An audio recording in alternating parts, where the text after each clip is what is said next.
Bonjour à tous, j'espère que vous allez bien. Moi, je me porte très bien. Je vous souhaite le bienvenu sur ce média qui s'appelle Ego et Jo, créé par moi-même. Mais avant de vous parler de ce projet, j'aimerais bien quand même vous donner un peu l'historique de sa jeunesse et comment il est né. Et vous parler de comment est né ce projet revient à parler de moi-même. C'est un exercice que je n'aime pas du tout, qui est un peu compliqué, mais qui est indispensable pour que vous puissiez savoir où je veux qu'on s'en aille ensemble.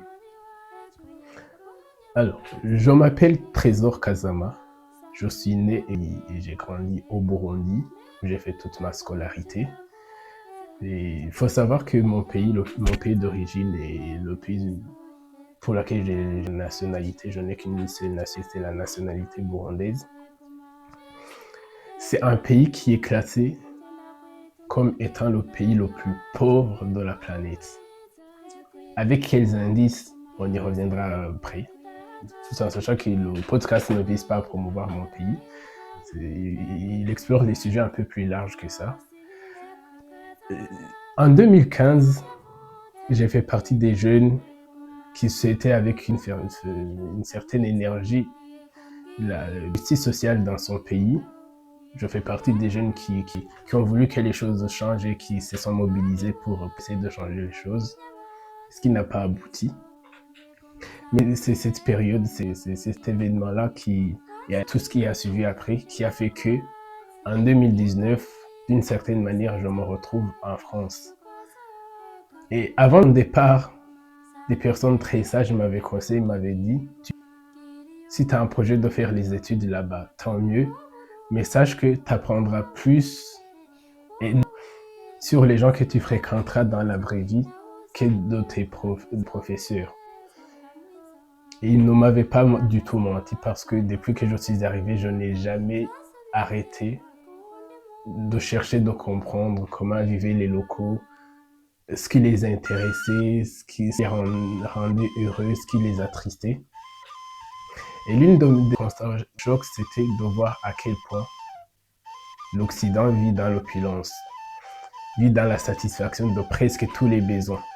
Et quand j'appelais les gens que j'ai laissés au Burundi, j'aimais souvent les taquiner en disant qu'en Occident, ils ont même tué la mort. La mort presque n'existe plus. Parce que là où au Burundi, les enterrements sont fréquents, je pense que ça fait partie de l'une des activités auxquelles on répond le plus au Burundi. En Occident, tu as l'impression que ce phénomène a un peu disparu. Il arrive très rarement. Les personnes mangent presque tous à leur faim. Ils roulent dans des très belles voitures. Plein de remarques de ce genre.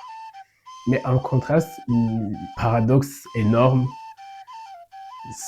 tu te rends compte que les personnes ne sont pas pour autant heureux dans la vraie vie et dans leur vie professionnelle. Tu regardes dans le milieu professionnel, tu te rends compte qu'entre 40 et plus de 60% presque, si je ne me trompe pas sur les chiffres, les personnes sont en dépression. Ce qui constitue une énorme vitrine, c'est un paradoxe de jamais vu. Je dis, tous vos besoins sont satisfaits, vous vous soignez presque gratuitement, et en revanche, vous n'êtes pas si heureux que ça. Ces pays, ils ont presque le taux de suicide le plus élevé. Les personnes renoncent à leur vie d'une manière.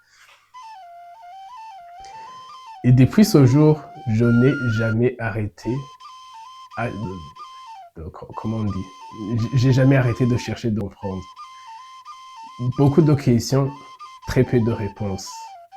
Mais j'ai jamais baissé les bras. Il y a tellement de personnes qui ont étudié les sujets, qui les ont creusés en profondeur. Et ma technique consistait à aller voir les personnes les plus intelligentes que moi et les personnes qui ont travaillé beaucoup à travers les livres qu'ils ont écrits, à travers les colloques.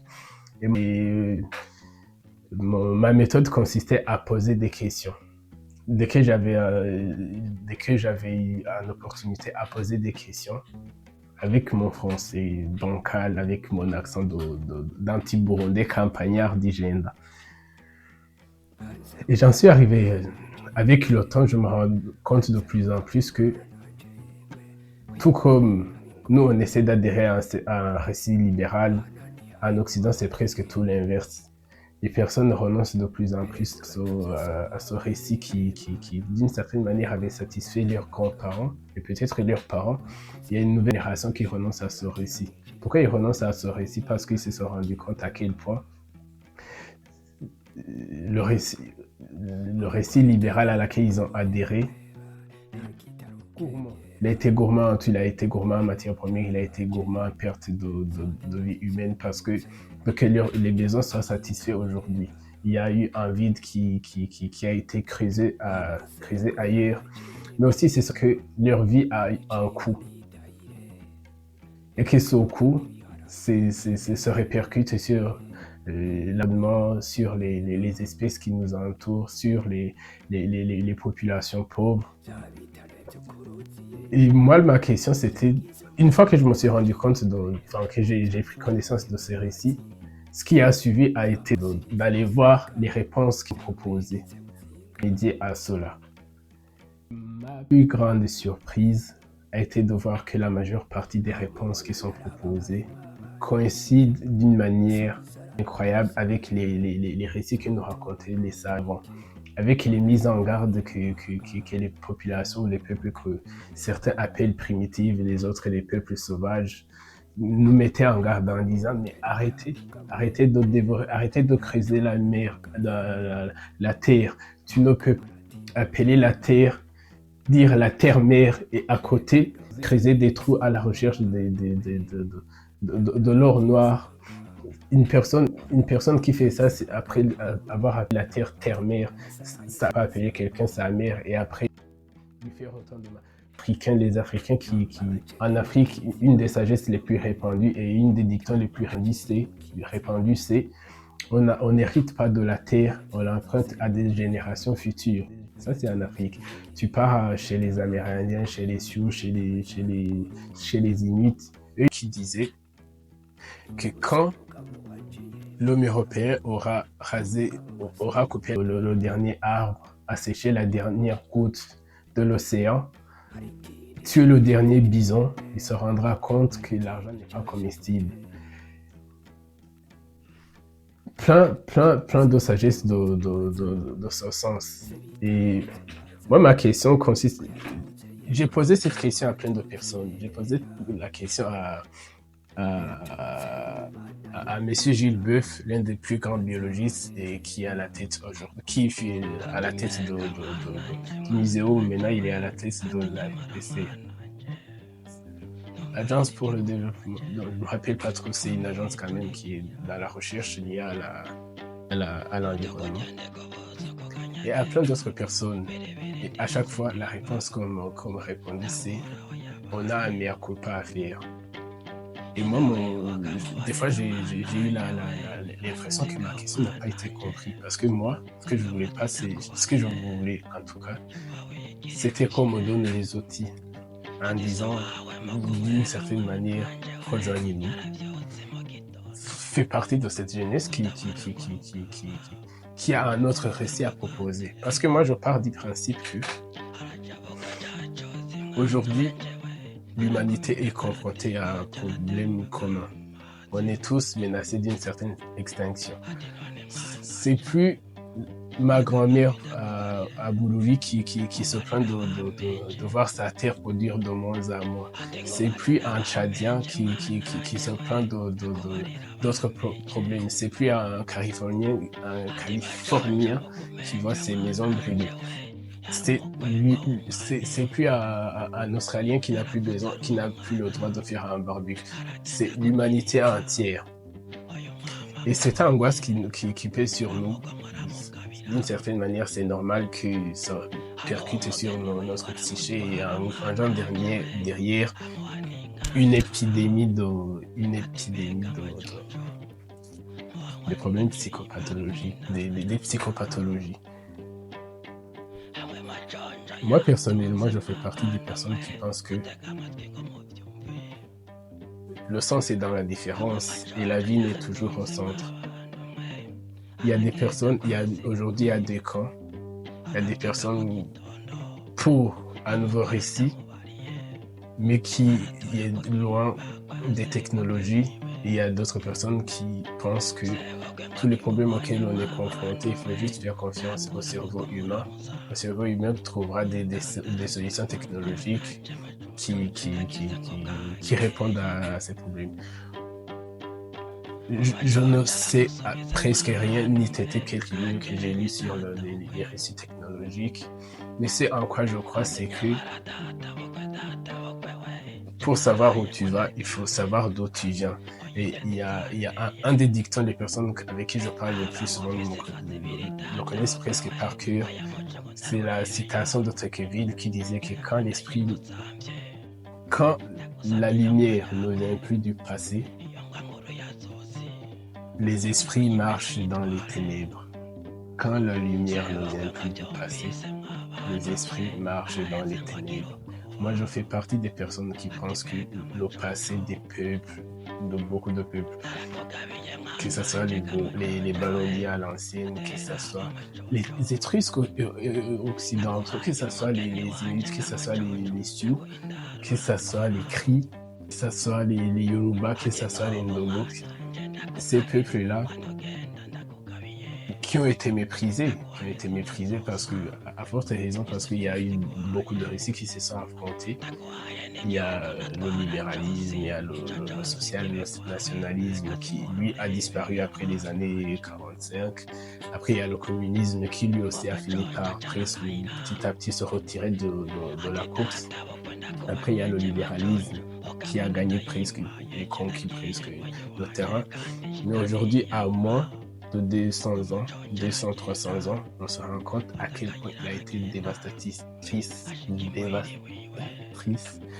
Et les personnes sont des expériments à la recherche d'un nouveau récit à laquelle l'humanité entière adhère. Et l'une des choses qu'on sait, c'est qu'on ne pourra pas compter sur les politiciens. D'une certaine manière, je pense qu'on en a vu et on le voit presque un peu partout dans le monde. Et on voit une telle contraste entre les politiques et les générations.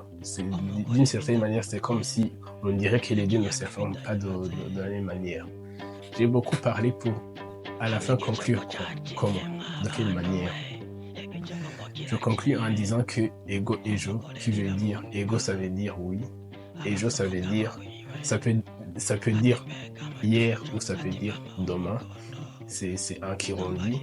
Donc, oui, hier, oui, demain. Pour dire, si on regarde un peu comme quelqu'un qui regarde dans le rétroviseur, on peut se rendre compte qu'il y a tellement de sagesse, tellement de savoir tellement sauvage, qui mériterait d'être ressuscité, qui mériterait d'être réintégré. Parce que ces savoirs-là, si on y avait fait gaffe, si on y avait prêté attention, je pense qu'aujourd'hui, on aurait pu nous prémunir de certains problèmes. Donc voilà, en gros, en général, c'est à quoi aspire Ego et Jo. Ego et Jo aspire à retourner dans le passé, y déterrer certains récits et proposer un nouveau récit d'avenir à partir de ces savoirs du passé. On ne fera pas que ça. Encore une fois, je dis que l'une des choses que j'aime, c'est d'aller vraiment écouter les personnes intelligentes et aller regarder les travaux incroyables des personnes. J'essaierai d'interroger. Et je compte sur vous de nous donner un peu la force à ce projet pour que plus on aura d'intervenants spécialisés, mieux sera. Après, encore une fois, j'ai choisi de le faire en français. C'est pas ma langue natale. Vous constaterez beaucoup de défauts d'élégance. Soyez indulgents. Écoutez juste le contenu. Le contenant, on s'en fout. C'est pas le plus intéressant. Voilà, je vous remercie. J'espère que cet épisode d'introduction était assez presque clair. S'il n'est pas clair, ne vous inquiétez pas. Le puzzle sera compris au fur et à mesure qu'on la cheminera ensemble. Petit à petit, l'oiseau fait son nid.